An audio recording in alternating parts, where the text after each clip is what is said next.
At midday, Shakeela Rahmati starts the long walk from her home in a poor neighborhood in the hills above Kabul.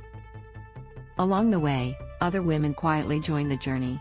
It will take them 3 hours to reach the city center. But each day they are driven by gnawing hunger and the need to feed their children.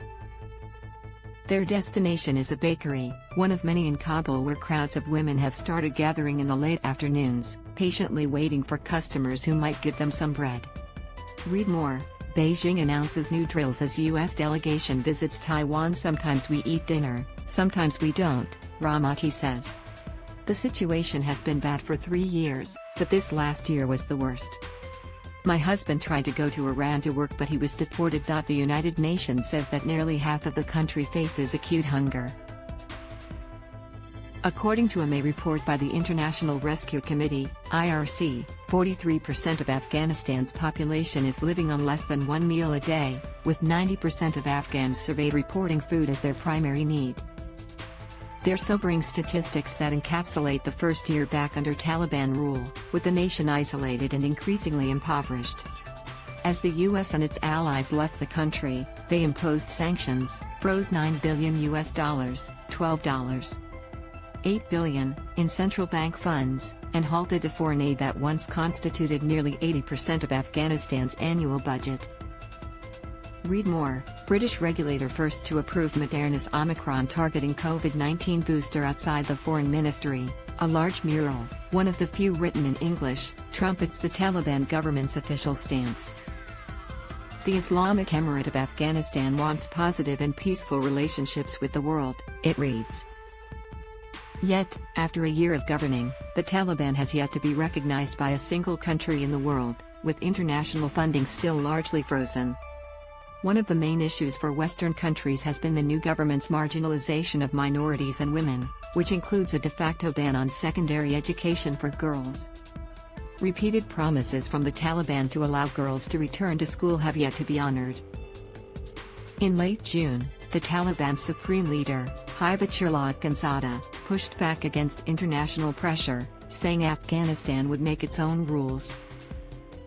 Read more. Extraordinary and unprecedented. Albanese to investigate claims of Morrison's secret portfolios. The fact of the matter remains that the United States is trying to find moral justifications for the collective punishment of the people of Afghanistan, by freezing the assets and by levying sanctions on Afghanistan as a whole. Foreign Ministry spokesman Abdul Qahar Baki told CNN on Saturday he do not believe that any conditions should be stipulated on the release of funds that do not belong to me, that did not belong to the previous administration, that did not belong to the governments before it.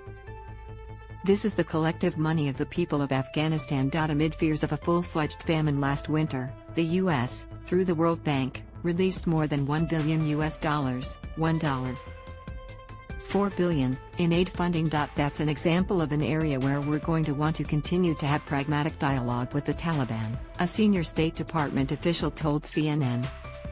We're going to talk to them about humanitarian aid access, about measures that we believe can enhance the country's macroeconomic stability.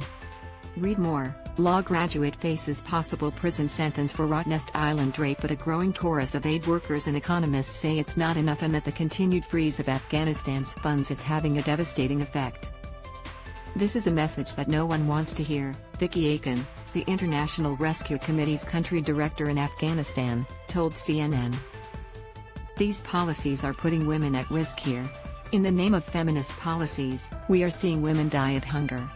According to a senior State Department official, the U.S. is not close to recapitalizing the Afghan central bank.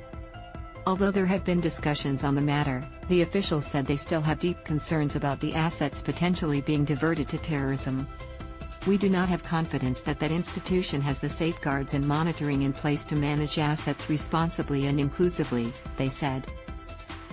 Needless to say, the Taliban sheltering of al-Qaeda leader Ayman al-Zawahiri reinforces the deep concerns we have long had regarding diversion of funds to terrorist groups. The Taliban refuses to acknowledge that al-Zawahiri, who was killed in a U.S. drone strike earlier this month, was even in the capital, further complicating any efforts to normalize relations with the Taliban. At the markets in Kabul, the stalls are groaning with fresh fruit and produce. The issue, vendors say, is that most people can't afford them. The price of flour has doubled. The price of cooking oil has more than doubled, one vendor says. A few yards away, a young boy picks through a dumpster, collecting plastic waste to resell. Humanitarian aid only buys time. It doesn't develop, it doesn't increase incomes, it doesn't create jobs, says Anthony Kordsman, Emeritus Chair in Strategy at the bipartisan research organization, the Center for Strategic and International Studies in Washington. Kordsman warns that Afghanistan's overall economic decline didn't begin with the Taliban's return to power, and neither did the country's reliance on foreign aid. If we can find ways to negotiate an effective aid process, where we know the money will go to the people, where it will be distributed broadly, where it will not simply support the Taliban government, then these are negotiating initiatives we should pursue as strongly as possible, he said. But building a tissue of lies, the equivalent of an aid process based on a house of cards, taking this money, which could go to many other countries, which can use aid effectively, makes no sense.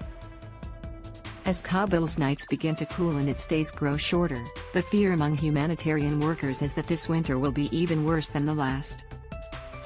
It is not in American interest to see the economy implode, the senior State Department official said.